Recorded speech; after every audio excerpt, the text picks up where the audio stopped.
கொஞ்சம் எப்படி அவளே போவோம் யாருன்னு பார்ப்போம். ராஜாமணியோட தம்பி மனோராஜ் அவரெல்லாம் வந்து முடியெல்லாம் வளர்த்து தாடியெல்லாம் வளர்த்து அவனை பழிதிக்காமல் நாங்கள் முடி வெட்டுறதில்லை, ஷேவ் பண்ணுறதில்லைன்னு சொல்லி வெயிட் பண்ணிட்டு இருக்காங்க. டெக் ஃபார் டாக் வெயிட்டிங்கில் இருந்திருக்காங்க. இப்படி இருக்க உள்ள இவர் மாயாண்டி இதுக்கு மேலே இங்கே திருநெல்வேலியில் இருந்தால் சிறப்பாக இருக்காது.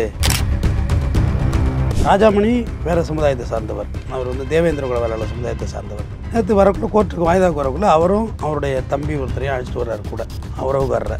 டூ வீலரில் வந்துட்டு டீ சாப்பிட்டுட்டு இருக்காங்க. அப்போ அவர்கிட்ட வந்து ஒரு பேச்சு கொடுக்க வர்றாரு தனியாக. அவர் ஆயுதம் இல்லை, அவரையும் கைது பண்ணிருக்காங்க. டக்குன்னு காலில் தட்டி விட்டோன்னு மல்லா கொள்ளுறாப்புல. அப்போ இந்த 4 பேர் கொண்ட கும்பல், அதாவது தன்னோட அண்ணன் ராஜாமணி அவர் வந்து கவுன்சிலராக இருந்திருக்காரு, ரொம்ப ஹானஸ்ஃபுல் பர்சனாக இருந்திருக்காரு. அவர் மேலே தப்பு தண்டாலாம் எதுவும் யாரும் சொல்லலை. அதனால எங்கள் அண்ணனை வந்து இது மாதிரி மர்டர் பண்ணிட்டீங்களேங்கிற வேதனையில் அவங்க குடும்பத்தினர், இவங்க யாரும் கூலிப்படையெல்லாம் கிடையாது, எல்லாமே உறவுக்காரவங்க தான். யார் ராஜாமணியோட உறவுக்காரவங்க தான். அந்த மனோராஜ் மற்ற அவங்க சித்தப்பா பெரியப்பாலாம் சொல்லுவாங்கள்ல. பார்த்தீங்கன்னா அந்த கொலை மூஞ்சி சிதைக்கப்பட்டது மட்டும் இல்லை, அவரோட வலது கை துண்டாக வெட்டப்பட்டு வீசப்பட்டிருந்தது. பதப்பதைக்க வச்சு அந்த வீடியோ ரா ஃபுட்டேஜே இருக்குது. பதப்பதைக்கிற ஒரு மர்டர் தான் அது. சமீபத்தில் நடந்ததில் ரொம்ப ஒரு உச்சகட்டமான ஒரு கொலை. சடனாக புரியாதுங்க, என்ன நடக்க போகுதுன்னே புரியாது. கூப்பிட்டோன்னு வந்திருக்கணும் காவலர்கள், நான் இல்லைன்னு மறுக்கலை. ஆனால் என்ன நடக்குது, என்ன பண்ண போகிறோம் ஒன்றுமே புரிஞ்சிருக்கு. எல்லாமே ஒரு 50 செகண்டில் நடந்து முடிகிறது தானுங்க. என்ன புரியும் அந்த இடத்துல? வெட்டுறாங்கல்ல, நம்மளை வெட்டுறாங்கன்னு சுதாரித்து ஓடுறதுக்குள்ளே சூழ்நிலை இருக்காதாங்க, எந்த ஓட ஆரம்பிச்சிருவாங்கல்ல.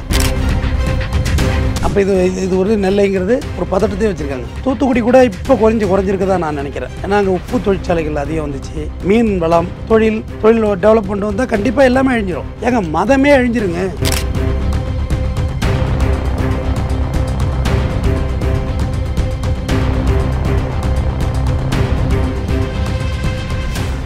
ரேல்வன் நேயர்களுக்கு வணக்கம். இன்றைய நேர்காணலுக்காக நம்முடன் இணைகிறார் குற்றவியல் வழக்கறிஞர் டாக்டர் RS தமிழ்வேந்தன் அவர்கள். வணக்கம் சார். வணக்கம். திருநெல்வேலியில் காலைல ஒரு கொலை, ஈவினிங்கில் ஒரு கொலை நடந்திருக்கு. முதல்ல காலையில் நடந்த ஒரு கொலைக்கு வருவோம். மாயாண்டி என்பவர் கொலை செய்யப்பட்டிருக்கார். யார் இந்த மாயாண்டி? மாயாண்டி திருநெல்வேலி மாவட்டம் பாளையங்கோட்டை பகுதி உள்ள கீழநத்தம், அதில் தெற்கூர் பகுதியை சார்ந்தவர் மாயாண்டி. இவர் வந்து முக்குளத்தூர் சமுதாயத்தை சார்ந்தவர் மாயாண்டி. அதே பகுதியில் கீழநத்தம் பகுதியிலே வடக்கூர் பகுதியை சார்ந்தவர் ராஜாமணி. அவர் 22 வயது, கவுன்சிலராக இருந்திருக்கார், 2வது வார்டு கவுன்சிலராக இருந்திருக்கார். 15 மாதங்களுக்கு முன்னாடி அவர் வந்து கிராமத்தில் ஆடு மாடு மேய்க்கிற வேலை பார்த்துட்டு இருந்திருக்காரு. அப்போ மாயாண்டிக்கு அவருக்கும் ஒரு சின்ன ஒரு கிளாஷ் ஒன்று ஏற்படுது. இப்படின்னா கோயில் திருவிழாவுக்கு வந்து மாயாண்டி பணம் வசூல் பண்ண போனதாகவும் சொல்லப்படும் தகவல், பணம் வசூல் பண்ண போனதாகவும், அப்போ வந்து இவர்கிட்டையும் பணம் கேட்டதாகவும், யார்கிட்ட ராஜாமணிட்டையும் பணம் கேட்டதாகவும், இல்லை நான் தர முடியாது அப்படின்னு சொன்னதாகவும், மேலும் ஊருக்குள்ளே யாரும் பணம் கொடுக்காதீங்க, மாயாண்டி கேட்டால் கொடுக்காதீங்க அப்படின்னு ஊருக்குள்ளே சொன்னதாகவும், அதனால் மாயாண்டி மற்றும் இசக்கி இருவரும் 2 வீலர் எடுத்துகிட்டு வந்து ஆடு மேய்ச்சிக்கிட்டு இருந்த ராஜாமணியை கண்டதுண்டமாக வெட்டி சம்பவ இடத்துல படுகொலை செய்கிறார்கள். இது நடந்து 15 மாதம் ஆச்சு. இதில் ராஜாமணியோட தம்பி மனோராஜ் அவரெல்லாம் வந்து முடியெல்லாம் வளர்த்து தாடியெல்லாம் வளர்த்து அவனை பழிதிக்காமல் நாங்கள் முடி வெட்டுறதில்லை, ஷேவ் பண்ணுறதில்லைன்னு சொல்லி வெயிட் பண்ணிட்டு இருக்காங்க. டெக் ஃபார் டாக் வெயிட்டிங்கில் இருந்திருக்காங்க. இப்படி இருக்க உள்ள இவர் மாயாண்டி இதுக்கு மேலே இங்கே திருநெல்வேலியில் இருந்தால் சிறப்பாக இருக்காது, நம்மளை எப்படி போட்டுருவானுங்கன்னு சொல்லி அவங்க உறவுக்காரவங்களாம் நீங்கள் இருக்காதுன்னு சொல்லி கோயம்புத்தூருக்கு அனுப்பிச்சிருக்காங்க. கோயம்புத்தூர்லாம் இருந்திருக்காரு. ஆனால் நேற்று அவர் நீதிமன்றத்துக்கு வந்தது வேற ஒரு வழக்குக்காக, இந்த கொலை முயற்சி வழக்காக. அவர் மேலே இன்னும் 2-3 வழக்குகள் இருக்குது. அதுக்காக அவர் இங்கே வர்றாரு எங்கள் நீதிமன்றத்துக்கு. ராஜாமணி வேறு சமுதாயத்தை சார்ந்தவர், அவர் வந்து தேவேந்திர குல வேளாளர் சமுதாயத்தை சார்ந்தவர். நேற்று வரக்குள்ள கோர்ட்டுக்கு வாய்தாக்கு வரக்குள்ள அவரும் அவருடைய தம்பி ஒருத்தரையும் அழைச்சிட்டு வர்றாரு கூட, உறவுக்காரரை. டூ வீலரில் வந்துட்டு டீ சாப்பிட்டுட்டு இருக்காங்க. அப்போ அவர்கிட்ட வந்து ஒரு பேச்சு கொடுக்க வர்றாரு தனியாக. அவர் ஆயுதம் இல்லை, அவரையும் கைது பண்ணியிருக்காங்க. டக்குன்னு காலில் தட்டி விட்டோன்னு மல்லா கொள்ளுறாப்புல. அப்போ இந்த 4 பேர் கொண்ட கும்பல் இப்போ வந்து படுகொலை செய்கிறாங்க. மொத்தம் 7 பேர் இந்த வழக்கில் வந்து கைது செய்யப்பட்டிருக்காங்க. மனோராஜ், முத்துகிருஷ்ணன், தங்க மகேஷ் இவங்கெல்லாம் வந்து போய் சரண்டர் ஆகுறாங்க. சம்பவ இடத்துல ராமகிருஷ்ணங்கிறவங்கள வழக்கறிஞர்களும் உய்விட்டான் என்ற SI சேர்ந்து பிடிக்கிறாங்க. சம்பவ இடத்துல இவங்க கொடுத்த வாக்குமூலத்தில் கணேஷ், கண்ணன் ஆகியவங்களை வந்து போலீஸார் கைது செஞ்சுருக்காங்க. காவல்துறை விசாரணை மேற்கொண்டுட்டுருக்கு, விசாரணை போயிட்டுருக்கு. அந்த ராஜாமணியோட கொலை வழக்கில் பார்த்திங்கன்னா A1 வந்து மாயாண்டி, A2 இசக்கி. இசக்கியெல்லாம் நேற்று அந்த கேஸில் இசக்கி இல்லை, 307. அதனால் காவல்துறை விசாரணை மேற்கொண்டுட்ருக்காங்க. ஒரு பதட்டமான சூழ்நிலை திருநெல்வேலி நேற்று உருவாகிருக்கு. நீதிமன்ற வாசலில் வழக்கறிஞர்கள்லாம் வந்து கடுமையான போராட்டம்லாம் மேற்கொண்டாங்க. வழக்கறிஞர் கார்த்திக் அவர் தான் வந்து மடக்கி பிடிச்சிருக்காரு அந்த அக்யூஸ் ஓடக்குள்ள. போலீஸை வந்து கூப்பிட்ருக்காங்க வாங்க வாங்க வாங்கன்னு. போலீஸ் அலர்ட் ஆகிறதுக்குள்ளே அவங்க வந்து காரில் ஏறி போகிறாங்க. ஒரு ஹோட்டல் வாசலில் ரைட் ஹேண்ட் சைடு கேரளா பதிவன் கொண்ட ஒரு காரு. அந்த காரில் போய் ஏறி அவங்க தப்பிச்சு நேராக போய் பாளையங்கோட்டை தாலுக்கா ஸ்டேஷனுக்கே போயிடுறாங்க. போய் சரண்டர் ஆகிடுறாங்க மூவரும். சரண்டர் ஆனது பிறகு தான் மற்ற பேரை வழக்கில் விசாரிக்கிறாங்க. இது வந்து ராஜாமணி கொலை நடந்து பார்த்திங்கன்னா கடந்த ஆண்டு ஆகஸ்ட் 13ஆம் மாதம் அவர் படுகொலை செய்யப்பட்டது. அவர் ஊர்லேயே கீழநத்தம் வடக்கூர் பகுதியிலேயே ஒரு கம்மாகர ஏரியாவில் படுகொலை செய்யப்பட்டிருக்காரு. அதை தொடர்ந்து தான் இந்த மர்டர் அதுக்கான ரெவென்ஸ் தான்னு சொல்லி காவல்துறை முதல் கட்ட ஸ்டேட்மெண்ட்டு சொல்லியிருக்காங்க. அதுவும் இந்த பல்லு மாயாண்டியே தலை சிதைத்து தான் கொடூரமாக தான் கொலை செய்யப்பட்டிருக்காங்க. அதாவது தன்னோட அண்ணன் ராஜாமணி அவர் வந்து கவுன்சிலராக இருந்திருக்காரு. ரொம்ப ஹானஸ்ட்ஃபுல் பர்சனாக இருந்திருக்காரு. அவர் மேலே தப்பு தண்டாலாம் எதுவும் யாரும் சொல்லலை. அதனால எங்கள் அண்ணனை வந்து இது மாதிரி மர்டர் பண்ணிட்டீங்களேங்கிற வேதனையில் அவங்க குடும்பத்தினர், இவங்க யாரும் கூலிப்படையெல்லாம் கிடையாது, எல்லாமே அவங்க உறவுக்காரவங்க தான். யார் ராஜாமணியோட உறவுக்காரவங்க தான். அந்த மனோராஜ் மற்ற அவங்க சித்தப்பா பெரியப்பாலாம் சொல்லுவாங்கள்ல, பங்காளி அங்காளி எல்லாமே அவங்களுக்குள்ளேயே தான் டீம் செலக்ட் ஆகி வந்து அடிச்சிருக்காங்க, மர்டர் பண்ணியிருக்காங்க. பட் பண்ணிய இடம் தவறான இடம். ஏன்னா என்ன தான் நீங்கள் வந்து கொலைக்கு கொலை பழிக்கு பழிங்கிறது சரியில்லை, அதை நம்ம ஏற்றுக்கிறதும் கிடையாது. அது ரெண்டாவது நீதிமன்றங்கிறது வந்து ஒரு புனிதமான இடம், எல்லோரும் வந்து போகிற இடம், மக்கள் வந்து மருத்துவமனை மாதிரி வச்சுங்க தன்னுடைய பிரச்சனைகளை வந்து சரி செஞ்சுட்டு போகிற இடம். அப்போ அந்த வளாகத்து ஏரியாவில் வந்து மர்டர் பண்ணக்குள்ள மக்களுக்கு வந்து நீதிமன்றத்தின் மீது உள்ள மதிப்பு குறையும், நீதி அரசர்கள் மீது மதிப்பு குறையும், போதிய பாதுகாப்பு இல்லைன்னு நினைப்பாங்க.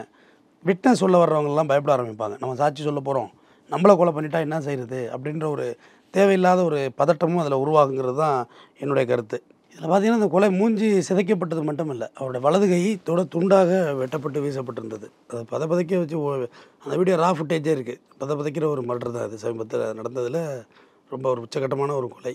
இது ஒரு ரிவெஞ்ச் மர்டர் தான் இது. இதை பொறுத்தவரை வேறு இன்னும் இதில் சாதிய கொலையாவோ வேறு இதுவாகவோ இது இல்லை. ஒரு நம்ம குடும்பத்தில் எங்கள் அண்ணனை கொண்டுட்டேன், நானும் குடும்பம் கொள்கிறேன் அப்படின்னு.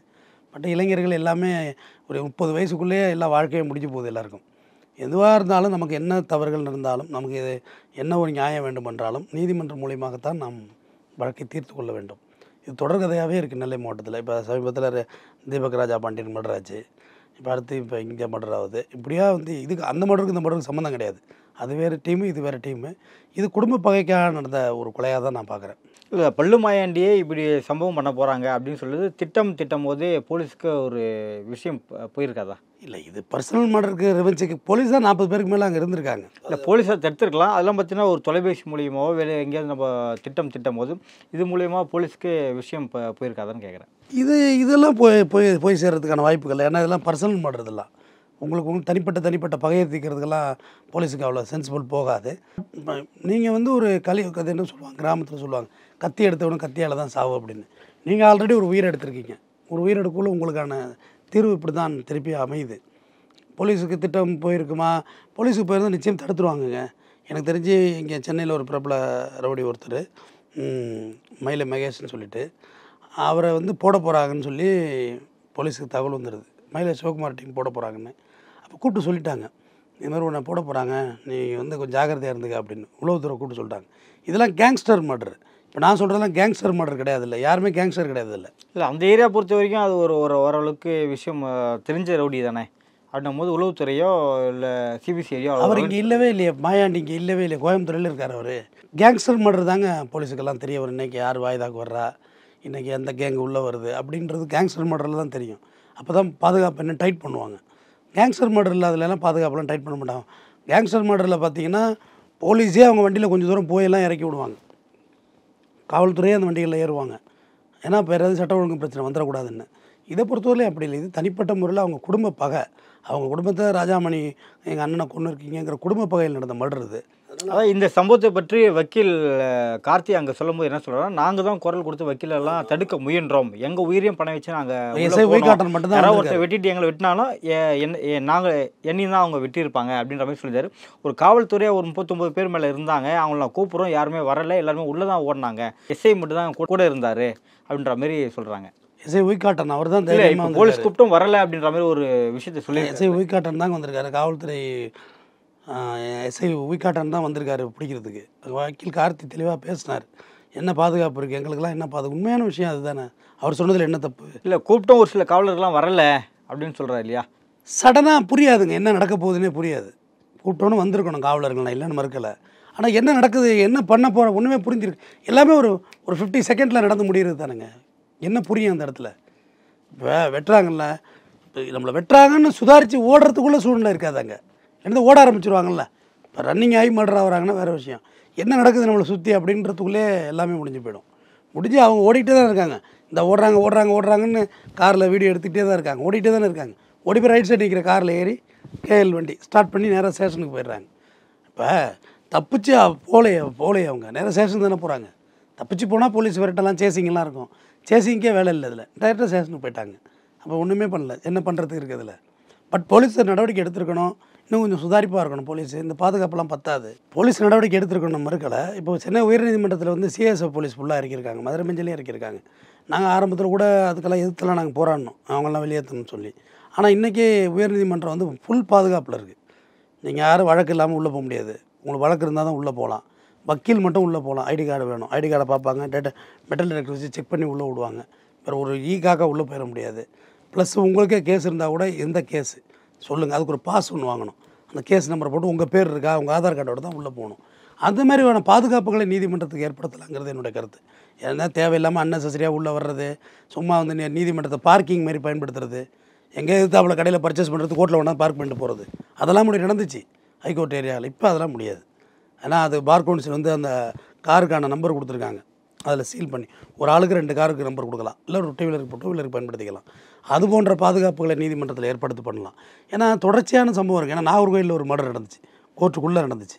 எக்மோரில் கோர்ட்டுக்குள்ளே மர்டர் நடந்துச்சு. ஹைதராபாத்தில் ரீசெண்டாக எஸ்கார்டு அடிச்சுட்டு வந்து அக்யூஸ்ட்டை வெட்ட பார்த்தாங்க. ஜெயிலேருந்து எஸ்கார்டு அடிச்சுட்டு வருவாங்க கூண்டு வண்டியில், அவங்களும் மர்டர் பண்ண பார்த்தாங்க. ஸோ நீதிமன்றத்தில் இது மாதிரி கதைகள் தொடர் கதைகளாக தான் இருக்குது. அது இந்த ஆட்சி அந்த ஆட்சிலாம் சொல்ல, எல்லாம் ஆளால் கிளம்பிடுவாங்க. சட்டம் ஒழுங்கு சரியில்லை, இந்த ஆட்சி சரியில்லை, வெங்காயம் சரியில்லைன்னு. அதெல்லாம் ஒன்றும் இல்லை. எல்லா ஆட்சிலையும் எல்லா பிரச்சனையும் இருக்க தான் செய்யுது. நம்ம மாற்றி குறை சொல்லி ஓட்டிக்கிட்டு இருக்கிறத விட இதுக்கான முடிவு தான் என்ன? அப்போ நீதிமன்றத்துக்கு பாதுகாப்பை பலப்படுத்தணும். இப்போ இதில் பார்த்திங்கன்னா ஜிஹெச்சில் பார்த்திங்கன்னா அங்கே உள்ள ஒரு போலீஸ் பூத் உண்டு. அந்த குழந்தையெல்லாம் கிட்னாப் பண்ண பிறகு தான் ஜிஹெச் பாதுகாப்பை ரேஸ் பண்ணாங்க. அதுமாதிரி நீதிமன்றத்துக்கு இன்னும் பாதுகாப்பு ரேஸ் பண்ணணும். ஏன்னா வழக்கறிஞர்களுக்கு என்னங்க பாதுகாப்பு இருக்குது? அப்புறம் நம்ம கேஸ் நடத்துகிறோம், அக்யூஸ்டுக்கு அப்பியர் ஆகிறோம். அப்போ எதிர்த்தரப்பு பிரச்சனை பண்ணால் என்ன பண்ண முடியும்? இப்போ ரீசெண்டாக ஓசூரில் ஒரு வக்கீலை வெட்டினாங்க. அது அவங்க தனிப்பட்ட பிரச்சனையாகவே இருக்கட்டும், இருந்தபோதில் ஒரு நீதிமன்ற வளாகத்தில் அந்த ரோப்ஸ், அந்த புனிதமான அந்த ஆடையை போட்டு வர்றவங்களை வெட்டுவது எப்படி சரியா? அது எப்படி ஏற்றுக்க முடியும்? அதனால் கோர்ட் ப்ரொடெக்ஷனை அதிகப்படுத்தணும். இது வரைக்கும் அங்கே போலீஸ் ஸ்டேஷன்லாம் கன் இருந்திருக்கும். ஏசி லெவலில் தான் நின்றுருக்காங்க. எல்லாத்தையும் பிஸ்டல் இருந்திருக்கும். இன்ஸ்பெக்டர் ரேங்கிலே பிஸ்டல் இருக்கும். ஃபயரிங் பண்ணியிருக்கலாம். ஆளை சுட வேண்டாம், மேல் நோக்கி ஃபயரிங் பண்ணியிருக்கலாம். ஷூட் பண்ணியிருந்தாலே ஒரு உயிர் கடந்து காப்பாற்றிருக்கலாம். அந்த சூழ்நிலையை உருவாக்கியிருக்க முடியும். பட் அது செய்யலை யாரும். ரெண்டாவது எனக்கு தெரிஞ்சு போலீஸ்காரங்களும் மனுஷங்க தானே. ஏன்னா அவங்க என்ன இதுவா என்ன அவங்களாம் ரோபோ என்ன? திட்டு வெட்டினா என்னங்க புரியும்? ஒன்றுமே புரியாதுங்கிறது தான் என்னோடய கருத்து. அதுலேயும் நம்ம உயிர்காட்டணும். அந்த எஸ்ஐயை ரொம்ப பாராட்டணும், வக்கீல்களை பாராட்டணும். தைரியமாக விரட்டி பிடிச்சிருக்காங்கல்ல, என்ன நடந்தாலும் பரவாயில்லைன்னு. அதெல்லாம் ஒரு பாராட்ட வேண்டிய விஷயம் தான். உயிர்காட்டம் நன்றி சொல்லணும். இதே திருநெல்வேலி மாவட்டத்தில் சேரமாதேவியில் வழக்கறிஞராக படித்து கொண்டிருக்கும் மணிகண்டன் என்பவரை கொலை பண்ணியிருக்காங்க. இந்த நிகழ்வையும் பார்த்துருப்பீங்க. இந்த நிகழ்வு வந்து மேலோட்டமான நிகழ்வு தான். அதாவது உள்ள அர்த்தமாக என்னன்னு எனக்கு தெரியாது. மேலோட்டமாக ஒரு சட்டக்கல்லூரி சென்னையில் படிச்சுட்டு இருந்திருக்காரு. அவர் ஊர் லீவுக்கு போயிருக்காரு. வேறு கிறிஸ்மஸ் லீவாக இருந்திருக்கும். இப்போ அநேகமாக தொடர்ச்சியாக லீவு வந்திருக்கு. இப்போ கோர்ட்டே லீவு தான், தொடர்பான லீவு வருது. அதனால் லீவுக்கு ஊருக்கு போன பையன் அவர். ஊருக்கு போனவர் வந்து பழசில் இவங்க குடும்பத்தில் உள்ளவங்க ஆப்போனண்ட்டில் ஒரு மர்டர் பண்ணியிருக்காங்க. இவர் ஆக்சுவலாக திமுக ஒன்றிய செயலாளருடைய தம்பி. இவர் ஏதோ பழசில் இவங்க ஏதோ ஒரு ஆப்போனண்ட்டில் ஏதோ ஒரு மர்டர் பண்ணதாகவும் இவர், ஆனால் இந்த பையன் மேலே எந்த குற்றச்சாட்டும் அங்கே யாரும் சொல்லலை. விசாரித்த வரையில் இவர் மேலே வந்து எதுவும் குற்ற பின்னணிலாம் ஏதோ எஃப்ஐஆர்லாம் பெண்டிங் இல்லை. ஆனால் இவரை வெட்டிட்டாங்க. இவரை வெட்டி பழி தீர்த்ததாக முதல் கட்டமாக தகவல் சொல்லியிருக்காங்க. தொடர்ந்து காவல்துறை விசாரணை போயிட்டுருக்கு. விசாரித்தாதான் முழு விவரம் வெளில வரும்.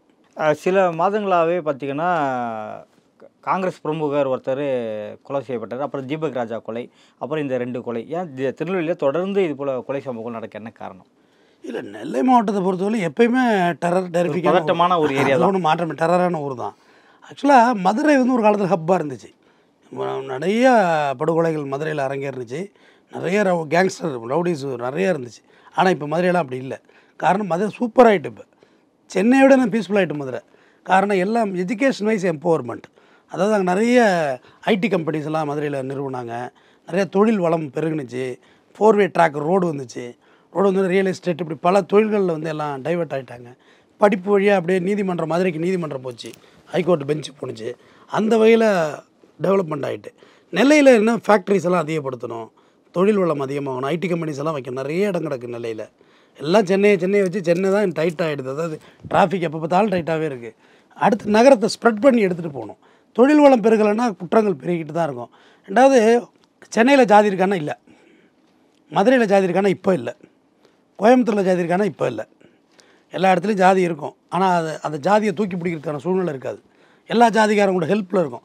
உங்கள் பில்டிங் ஓனர் ஒரு ஜாதியாக இருப்பார். இங்கே மெட்ராஸில் சொல்கிறேன், என் ஜாதிகாரன்ட்டு தான் நான் வீடு வாடகை எடுப்புட்டு போய் நிற்க முடியுமா? முடியாது.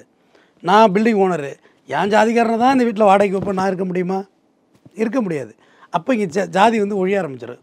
ஒரு ஒரு நாடார் கடையில் போய் ஜாமான் வாங்கியிருப்பீங்க, தேவர் மெஸ்ஸில் சாப்பிட்ருப்பீங்க, இப்படி போய் எல்லா கடையும் கோனார் தமிழரை வாங்கி படிச்சிருப்பீங்க. இப்படி எல்லா ஜாதியும் கலப்பாயிடுது. அதுபோக இங்கே தெலுங்குக்காரவங்க இருக்கிறாங்க, நிறைய பிஸ்னஸ் பண்ணுறாங்க, ஸ்வீட் ஸ்டால் வச்சுருக்காங்க, சீனிவாசா ஹோட்டல் ஸ்வீட் ஸ்டாலு. கர்நாடகாரவங்க இங்கே உடுப்பி ஹோட்டல்ஸ் வச்சுருக்காங்க. அதனால் எதுக்கு சொல்ல வரேன்னா, இங்கே அந்த ஜாதி அழிஞ்சிரும். ஜாதி எப்போ அழியும்னா, எல்லா கம்யூனிட்டியும் இணைந்து தான் நம்ம ஒரு இடத்துல வாழணுங்கிற கட்டாயம் இருக்குள்ள ஜாதி அழிஞ்சிரும். இங்கே மழை வெள்ளத்தில் வருஷம் தத்தளிக்கிறோம். என் ஜாதிகாரன் தான் பிரெட்டு கொடுக்கணுன்னு தான் மழைக்குள்ளே போக வேண்டியது தான். எல்லா ஜாதிகாரனும் ஹெல்ப் பண்ணுறாங்கல்ல. அப்போ நெல்லையை பொறுத்தவரையிலையும் அந்த முக்கோண ஸ்டேப்பில் இருக்க அந்த ஜாதி, முக்குளத்தூர் சமுதாயம், நாடார் சமுதாயம், தேவேந்திர குல சமுதாயம், இது நான் எல்லா பேட்டிலையும் இந்த கன்க்ளூஷன் சொல்கிறேன். ஏன்னா ஏதோ ஒருத்தர் இறந்துட்டார், ஒருத்தவங்க கொலை செஞ்சுட்டாங்க, நமக்கு ஏதோ ஒரு கண்டென்ட் கிடச்சிது அப்படின்னு நினச்சி நம்ம பேசுகிறதுக்கு நான் அதை ஒத்துக்கவே மாட்டேன். எனக்கு குறைந்தபட்சம் அதில் ஒருத்தராவது இந்த வீடியோ பலனளிக்கணும், தன்னோட குணாதிசயத்தை மாற்றணுங்கிறத நான் விருப்பப்படுறேன். நிறைய பேர் சொந்த ஊரில் இல்லாமல் வெளியே வந்து செட்டில் ஆகிருக்காங்க. நெல்லையாக இருக்கட்டும், மதுரையாக இருக்கட்டும், இப்போ எங்கள் ஊராக இருக்கட்டும், எல்லா ஊர்லேருந்தும் சொந்த ஊர்லேருந்து வெளில செட்டில் ஆகுறாங்க. அது காரணம், உள்ளூரில் இந்த மாதிரியான சில பிரச்சனைகள் உருவாகிட்டே இருக்கும். அது சூழலை விட்டு நம்ம வெளியேற முடியாது, நம்ம வெளியில் வந்துடணும். இப்போ தீபக் ராஜா பாண்டியன் நல்லா படிச்சிருக்கு, நல்ல படிப்பு, சிறையில் கடலூர் சிறையில் படிச்சுக்கிட்டே இருந்ததா அங்கே ஒரு சூப்பரண்டே எனக்கு சொன்னார். எப்பயுமே படிச்சுட்டே தாங்க அந்த பையன் இருப்பான் அப்படின்னாரு. ஆனால் அந்த படிப்பை வச்சு வேலைவாய்ப்பு, ஒரு நீதிபதியாக போகணும், ஒரு அரசு வழக்கறிஞர் ஆகணும், அப்படி தான் நம்ம வாழ்க்கையில் பிரியப்படணும். அதிகாரத்துக்கு வர்றதுங்கிறது அதுதான் வழி. கத்தி எடுக்கிறதுங்கிறது அதிகாரம் கிடையாது, அது அக்யூஸ்ட். அது கத்தி எடுத்தோம்னா நிச்சயமாக நமக்கு எப்போ பார்த்தாலும் கழுத்து மேலே தலை இருக்கான்னு தடவி பார்த்துக்கிட்டு தான் வாழணும். அது பெரிய நிம்மதியற்ற வாழ்க்கையாக போயிடும். இப்போ அதிலே பாருங்கள், இப்போ சமீபத்தில் இப்போ ஒரு தேவர் சமுதாயம் இருக்கா, இந்த பக்கம் நாடார் சமுதாயத்தில் வெங்கடேச பண்ணார் என்கவுண்டர் ஆனார். அங்கே நிறைய பேர் கராத்தே செல்வின் மர்டர் இருக்கார், அங்கே பக்கம் ஒரு டீம். அடுத்து பார்த்தீங்கன்னா தேவர் சமுதாயத்தில் பார்த்தீங்கன்னா கட்டத்துறை மர்டர், ஏன்னா கராத்தே செல்வினோட ரிவெஞ்ச் கட்டத்துறை மர்டர் மெட்ராஸில் நடந்துச்சு. தேவேந்திர குலவேல சமுதாயத்தில் ஒன்று பசுபதி பாண்டியன், அவரோட மனைவியெல்லாம் பாமடிக்குள்ளே இறந்து போனது. பசுபதி பாண்டியன் வீட்டில் வச்சு மர்டர் பண்ணாங்க. அதனை தெரிஞ்சு ராமர் பாண்டியன், அதுக்கு ரிவெஞ்சாக தேவர் ஜெயந்திக்கு போயிட்டு வந்த வேனில் ராமர் பாண்டியன் பாம் அடித்து தான் அவர் மேலே வழக்கு. அவரை கரூரில் ட்ரான்ஸ்ஃபர் பண்ணி போகிறார் கேஸு, கரூரில் மர்டர் ஆகிறார் அவர். இப்போ ரீசெண்டாக தீபக் ராஜா பாண்டியன், இப்படி தொடர்ந்து ஆகிக்கிட்டே தானே இருக்குது. அப்போ இது ஒரு நெல்லைங்கிறது ஒரு பதட்டத்தையே வச்சுருக்காங்க. தூத்துக்குடி கூட இப்போ குறைஞ்சிருக்க தான் நான் நினைக்கிறேன். ஏன்னா அங்கே உப்பு தொழிற்சாலைகள் அதிகம் வந்துச்சு, மீன் வளம், தொழில் டெவலப்மெண்ட் வந்தால் கண்டிப்பாக எல்லாமே அழிஞ்சிரும். ஏங்க மதமே அழிஞ்சிருங்க. மதம் இருக்கா? எங்கே இருக்குது மதம் பார்த்தா மதம் இருக்கும், மதம் பிடிச்சவன் பார்த்தால் மதம் இருக்கும். எல்லோரும் பாய்க்கல்ல போய் கறி வாங்கி சாப்பிட்றீங்க, அவங்க மளிகை கடை நாடார்கள் வந்து மளிகை கடை வாங்குறாங்க. எங்கே இருக்குது ஜாதி? இல்லையே. நான் ஒரு கண்துறைக்கு நீங்கள் போகிறீங்க, அவங்க நம்ம கோயிலுக்கு அவங்க வர்றாங்க, வேளாங்கண்ணிக்கு எல்லோரும் போகிறாங்க. மதம் இருக்கா நம்ம நாட்டில்? இல்லை. நம்ம மனசில் தான் எல்லாம் அழுக்கு இருக்குது. சாதி பார்க்கலன்னா சாதி இல்லைங்க. சாதி எங்கெங்கே இருக்குது? அதுக்கு ஒரு உருவம் இருக்கா சாதிக்கு? சாதி இல்லைன்னா சாதி இல்லை தான். நீங்கள் என்ன ஜாதி? அவர் என்ன ஜாதி? நான் என்ன ஜாதி? எல்லாம் ஒரு ஆளுக்கு ஒரு ஜாதி தானே. என் ஜாதிக்காரன்ட்ட தான் நான் கேமராவில் உட்காருவேன்னா எடுக்க முடியுமா? என் ஜாதிக்காரன் வந்தால் தான் அவனை பேட்டி எடுப்புன்னு சொன்னால் நீங்கள் கெஸ்ட் தேடி பிடிக்க முடியுமா? எங்கே இருக்குது ஜாதி? அது அதே இடத்துல உட்காந்துருந்தோம்னா ஜாதி நம்மளை சுற்றிக்கிட்டே தான் இருக்கும், நம்மளை விட்டு போகவே போகாது. நீ ஒன்ஸ் இந்த சொசைட்டிக்கு எதிராக நீங்கள் கத்தி எடுத்துட்டிங்கன்னா அதை வைக்கவே முடியாது. கத்தியை வைக்க நினச்சாலும் சமுதாயம் வைக்க விடாது. நான் திருந்திட்டேன், என்னை விட்டுருங்க அப்படின்னு எப்போ சொல்கிறது? சென்னையில் கமிஷனர் சொல்லுவாங்க, வந்து எழுதி கொடுத்துட்டு போங்க அப்படின்னு சொல்லுவாங்க. அதுமாரி எல்லாம் எனக்கு தெரிஞ்சு இது அரசு தலையிடணுங்க இந்த விஷயத்தை. இது இப்படியே ட்ராவல் ஆகிறது எனக்கு உடன்பாடு இல்லை. அரசாங்கம் தலையிட்டு ஒரு பீஸ் மீட்டிங் ஏற்பாடு பண்ணி எல்லா ஜாதி தலைவர்களையும் வர சொல்லணும். அந்த பகுதிகளில் லீடர்ஸாக இருக்காங்க இல்லையா பிரச்சனைக்கா, அவங்களெல்லாம் வர சொல்லி ரைட்டு. எல்லா பக்கமும் லாஸ் இருக்குது, யார் பக்கம் லாஸ் இல்லை? எல்லார்ட்டையும் லாஸ் இருக்குது. வெங்கடேச பண்ணையார் தோப்புக்குள்ளே பூந்து பண்ணாங்க, சுபாஷ் பண்ணையார் தான் ஒரு தம்பி. அதில் சம்பவம் இடத்துல அவங்க மச்சன் 2 பேர் இறந்து போனாங்க. அதுலேயும் இங்கே அடுத்த மாற்று சமுதாயத்தில் லிங்க் இருக்குது. இப்படி ஒன்று இன்டர்லிங்காகவே இருக்குல்ல. இந்த இன்டர்லிங்கை எப்போ சரி பண்ணுறது? எங்கள் வீட்டில் செத்துருக்காங்க, நான் எப்படி கொலை பண்ணாமல் இருப்பேன்? அப்பா நீங்களும் அதே சொல்கிறீங்க, அவரும் அதே சொல்கிறாரு. எப்போ முடிக்கிறது அதை? அப்போ பேச்சுவார்த்தை தான் முடிக்க முடியும். ஏங்க உலக நாடுகளே பேச்சுவார்த்தையில் தானுங்க பிரச்சனையை சால்வ் பண்ணுறாங்க. அப்போ நம்ம எல்லோரும் வேடிக்கை பார்க்குறதா? உக்ரைனில் போர் நடக்குது, நமக்கு என்ன படுத்திருப்பீங்களா? மனசு கொதிக்கலை, அங்கே உள்ள பிள்ளைங்களாம் சாவக்குள்ள. காசாவில் போர் நடக்குது, அந்த குழந்தைங்களாம் அப்படியே குத்துயிரும் குலயுரமாக கிடக்கு, நமக்கு வலிக்கலாது. அப்போ யார் சாவறதும் எப்படிங்க நம்ம என்கரேஜ் பண்ண முடியும்? அதை எப்படி நம்ம கடந்து போக முடியும்? யார் செத்தாலும் வலி வலி தான். உயிர் வலி பொதுவானது. எல்லா உயிருக்கும் வலி உண்டு, எல்லாருக்கும் ஒரு வாழ்க்கை உண்டு, எல்லாருக்கும் ஒரு அப்பா அம்மா உண்டு, எல்லாருக்கும் ஒரு மனைவி உண்டு, குழந்தைங்க உண்டு. அப்போ நம்ம பேசி தான் தீர்க்கணும். ஏதோ ஒரு சூழலில் இந்த நம்ம சமுதாயத்தில் ஒரு கத்தி எடுத்துடுறோம். அது சாதிக்காக இருக்கலாம், சமுதாயத்தை இருக்கலாம், நீங்கள் என்ன வேணால் சொல்லலாம். ஆனால் நீங்கள் நீதிமன்றத்தின் பால் அக்யூஸ்டு தான். நான் ஒரு கொலை பண்ணிடுறேன், அந்த கொலையில் எனக்கு 1000 நியாயம் இருக்கட்டும், ஆனால் நீதிமன்றத்துக்கு படி நான் யார்? அக்யூஸ்டு தானே, என்னை அப்படி தானே பார்க்க முடியும். அதனால் இதை பேச்சுவார்த்தை நடத்தி இது ஒரு சமாதானம். இந்த கொலை வந்து ஜாதிய கொலை இல்லை, அது திருப்பி நான் பதிவு பண்ணிடுறேன். அது ஒரு பக்கம் ட்ரிகர் ஆகிட போகுது. ஜாதிய கொலை இல்லை, இது அவங்க குடும்பத்தில் நடந்த கொலைக்கு பதில் கொலை நடந்திருக்கு. ஆனால் 2 பேரும் வேற்று சமுதாயம் தான். அதோட ஜாதி அதை வச்சு கைப்பிடிச்சி மேலே வர வேண்டாம். அது அழகாக மணிவண்ணன் அமைதிப்படையில் சொல்லியிருப்பார். அமெரிக்காவை கொலம்பஸ் கண்டுபிடிச்சாருன்னு சொன்னேன், இந்த சாதி யார் கண்டுபிடிச்சதுன்னு கேட்பார் மணிவண்ணன். அரசியல்வாதியாக இருப்பார், யார்? சத்யராஜ். மந்திரோதரம் கண்டுபிடிச்சா மந்திரி மாதிரி கெட்டியாக பிடிச்சிக்கிட்டான் அப்படின்னு சொல்லுவார். பெரிய அரசியல் இதுதான் உண்மையும் கூட.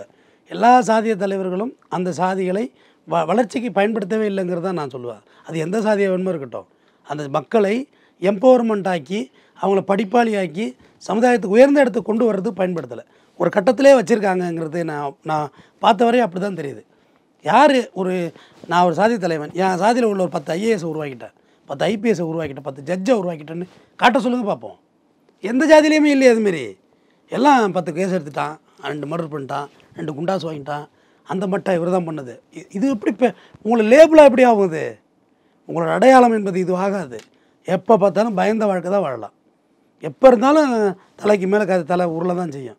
ஏன்னா நீங்கள் ஒரு சம்பவம் பண்ணிட்டீங்க, அந்த பாதிக்கப்பட்ட டீம் இருக்காங்கள்ல, அவங்க உங்களை ஃபாலோ பண்ணிகிட்டே தான் இருப்பாங்க கழுகு மாதிரி. இப்போ இந்த மாயாண்டி அப்படி தான் கோயம்புத்தூர் போயிட்டாப்புல, ஆனாலும் அவரை வாட்ச் பண்ணி கரெக்டாக இருந்திருக்காங்கல்ல. அப்போ இது திருப்பி இங்கேருந்து அங்கேருந்து இங்கே இது ட்ராவல் ஆகிட்டே இருக்கும். பட் இதுக்கு ஒரு ஸ்டாப் பாயிண்ட் வேணும். அது பேச்சுவார்த்தை தான். பேச்சுவார்த்தை நடத்தி தான் இதை சால்வ் பண்ண முடியும். நடப்பு நிகழ்வுகள் குறித்து பல்வேறு கருத்தில் இப்போ மிக்க நன்றி சார்.